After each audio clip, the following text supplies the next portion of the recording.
ఏమైందయ్యా? క్షమించండి, బాత్రూమ్ లో మీ అమ్మాయి ఉంది, చూడకుండా తలుపు తెరిచి చూసేశాను. అలాంటివి చూసి చూడనట్టు ఊరుకోవాలి. అంత క్రితం మీ ఆవిడుంది. పాపా, ఒసే పాపి! పొరపాటు ఆవిడది కాదండి, బాత్రూమ్ కి గొళ్ళెం లేదు, అది చెప్పడానికే వచ్చాను. ఆడపిల్ల స్నానం చేస్తుంటే కళ్ళు అప్పగించుకుని నోరెళ్ళ పెట్టుకుని చూస్తావా? అలా చూడటానికి నువ్వు నా కన్న తల్లివా లేక కట్టుకున్న మొగుడివా? క్షమించండి, అందుకే ఎవళ్ళ బాత్రూమ్ వాళ్ళకు ఉండాలనేది. సర్లేవయ్యా, దెబ్బకి దెబ్బ తీస్తాను. నువ్వు నన్ను చూసావుగా, అలాగే నేను నిన్ను చూడకుండా వదులుతాననుకున్నావా? మా బాత్రూమ్ కి ఎక్కడెక్కడ బొక్కలున్నాయో నాకు తెలియదు అనుకున్నావా? ఓరి దేవుడోయ్! ఎలాగూ చూసేశాడుగా, అతనికే ఇచ్చి పెళ్లి చేసేస్తే పోలే. అమ్మయ్యా, నా మూడో పిల్ల పెళ్లి కూడా సెటిల్ అయిపోయింది. ఇదెక్కడి కొంపరా దేవుడా, మగాళ్ల శీలానికి అస్సలు రక్షణ లేదు. గోడలకి చెవులుంటాయని విన్నాను, కళ్ళు కూడానా?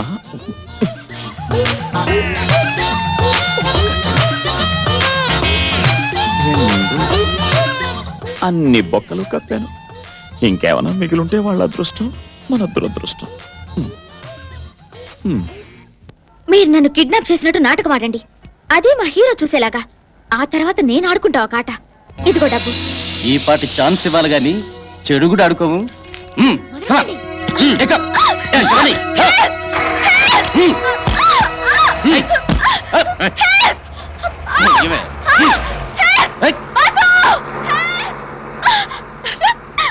కిడ్నాపింగ్ భలే చేశారయ్యా. చేసిందే చూసావు, చెయ్యబోయే చూడు. అంటే రేప్.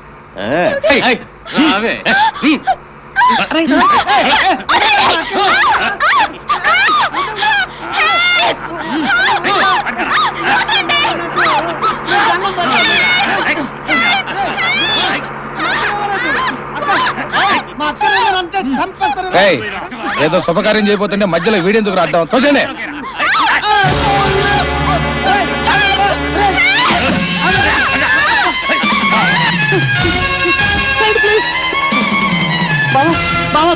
మా అక్కని రౌడీలు ఎత్తుకెళ్తున్నారు.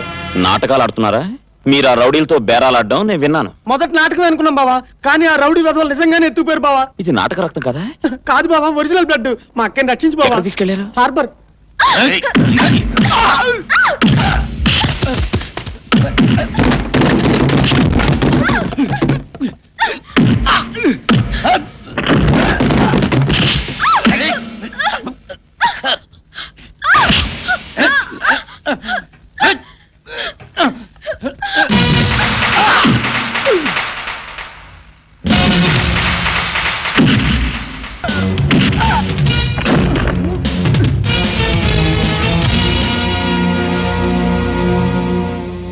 నీకేమైనా బుద్ధి జ్ఞానం ఉందా? సిగ్గు కూడా లేదు. ఇంకోసారి ఇలాంటి పిచ్చి వేషాలు ఇస్తే చంపుతా. నేను రావటం ఆలస్యమైతే ఏమయ్యేది? రేప్ చేసేవాళ్ళు లేదా చంపేవాళ్ళు. రాణి, ఏ నాకేమైనా జరిగితే నీకే? అదేం ప్రశ్న? నేను మనిషిని. నువ్వు మనిషివి కాదు, దేవుడివి. నా బంగారు కొండవి, నా బుచ్చి కొండవి. పిచ్చి పిచ్చిగా వాక్కు. నేను పిచ్చి పిచ్చిగానే వాగుతాను, ఎందుకంటే నేను ప్రేమ పిచ్చిదాన్ని. ప్రేమిస్తే పిచ్చిదారు అవుతావు, పెళ్లి మాత్రం జరగదు.